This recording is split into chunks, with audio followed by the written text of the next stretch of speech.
Hi everyone, welcome back to my channel. I hope you enjoyed the last week recipe. As a series, I like to make recipes from my childhood memory. So continually today I'm going to show you guys how to make a special bean paste noodle. It is very popular from the northern region from Beijing and also loved by many foreigners as well. It's easy to make, very delicious. I hope you enjoy it. Okay, let's do it. Alright guys, this is the things you will need for today's cooking. So it's about 150 to 300 gram pork, 1 green onion, 1 cucumber, 1 stick of celery. Normally in Beijing we use a special red color radish, but I can't really find here in Australia, so I found just a normal red radish to replace it. The spice you will need for today is star aniseed, 2 pieces of ginger, and rock sugar. So this type of sugar you can find in Chinese grocery shop. And the main character for the show is the bean paste. You can find the back in this kind of package. What I use is actually 2 different type of bean paste. So soybean paste and there's a sweet soybean paste. So the ratio of them is about, say, 100 gram soybean paste, 50 gram sweet bean paste mixed together, like that. But what I actually use today is about 150 to 75 today. Firstly, I'm going to cut the pork as a small portion. I like to use a separate bowl for the raw meat. Just cut them in about 2 centimeters square.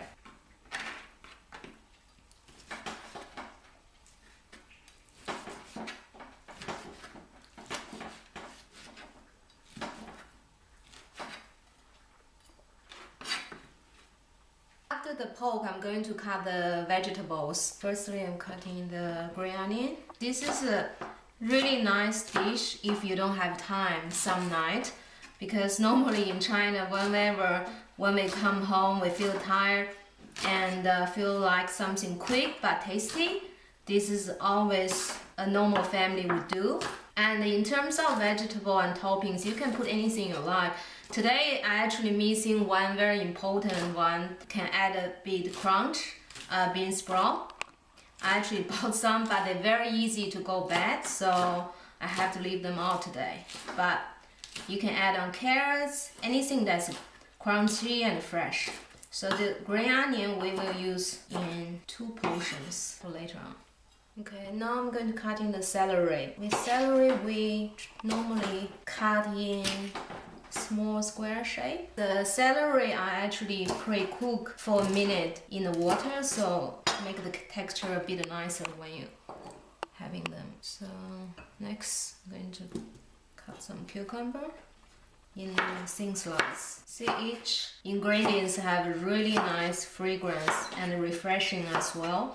So all these add up together in the end, give you a really good appetite. Alright guys, now I'm going to cut my last vegetable, is little red radish. I love them so much. They have beautiful color. See, for this one, they're really small. All I did was just slice them thinly. Before we start to stir fry the ingredients, I need to show you one more thing. So with the bean paste, you need to thin it out by half portion of the water compared with the bean paste.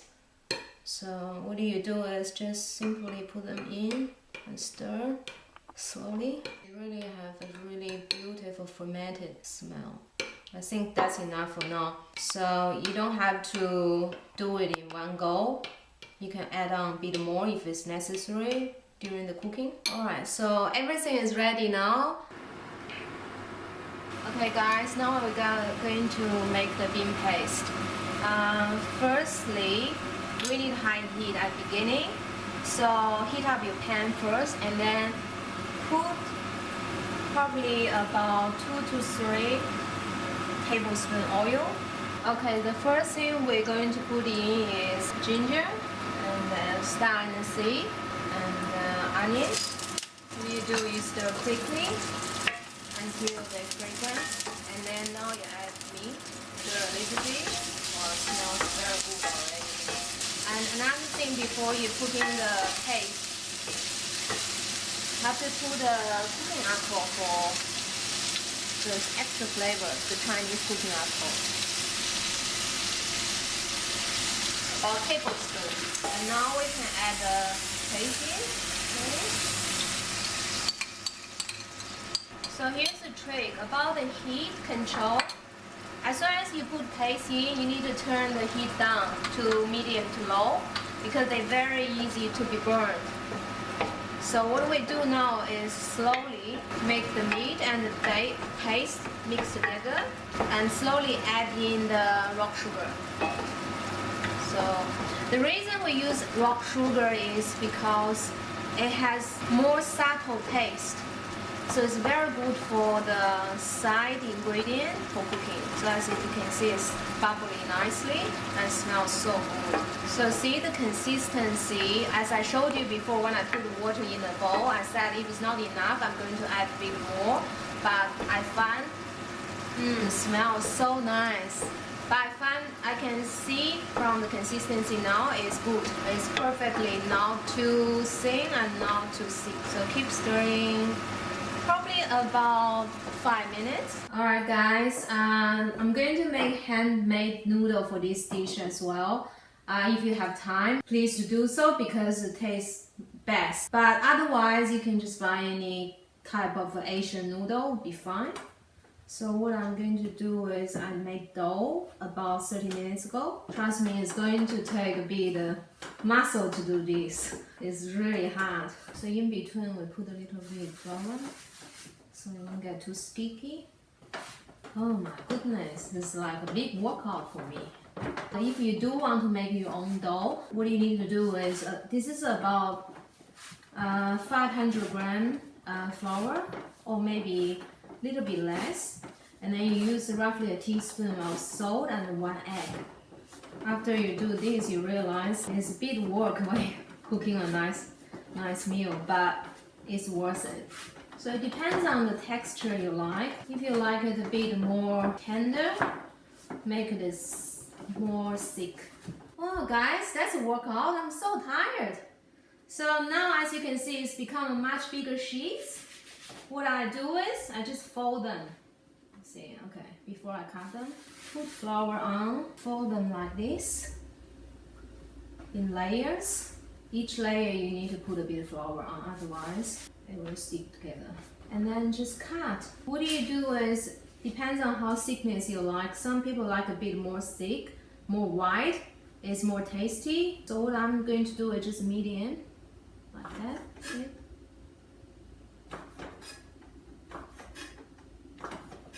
Okay, so once you finish, you put on the tray like this, and then you open them up slowly. See that? Become a noodle. They're a little bit irregular in shapes, but they taste so good. So much better than the one you buy in the shop. Just have to make sure after you put on the plate, and you also put more flour before you cook them. Because it's handmade, no any additional stuff in. It's very easy to cook. After about an hour's work, finally the noodle is ready. Now I'm just going to place everything together. You put your bean paste in the middle, and then you put all your vegetable on the side. So a little bit celery to make it really pretty and colorful. And cucumber, the radish. And then last time I showed you guys the chili oil. This is also really good for this one. Okay, now let's have a taste.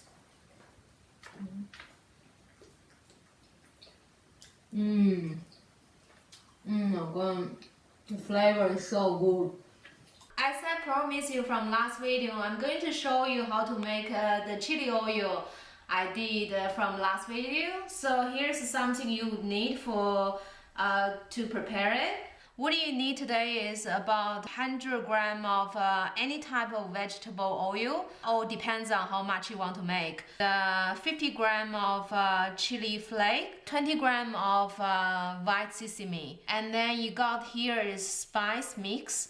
So as you can see, you got normal onion, green onion, and ginger, and star aniseed, which very common in cooking, and Sichuan chili pepper, and a couple piece of bay leaves. There's only one thing is uncommon for you guys. The name is on this package. I really don't know how to say in English, but you can find them easily in any Chinese spice shop. It's good with any type of meat. Here you go, have a look. So now we're going to slowly heat up the oil on the stove. So the temperature will be good. So put your hands roughly on top of it. You can feel the heat. That's good out of the temperature. You don't need to make it really high. So now we slowly just put all the spice in. Just fry them in a low heat until fragrance. It's probably going to take you 3 to 4 minutes. Just make sure it's not burned. So now guys, I can really smell the nice mixture of different spice and fragrance. So now I'm going to turn off the heat. What I'm going to do is I'm going to filter oil through into a bowl.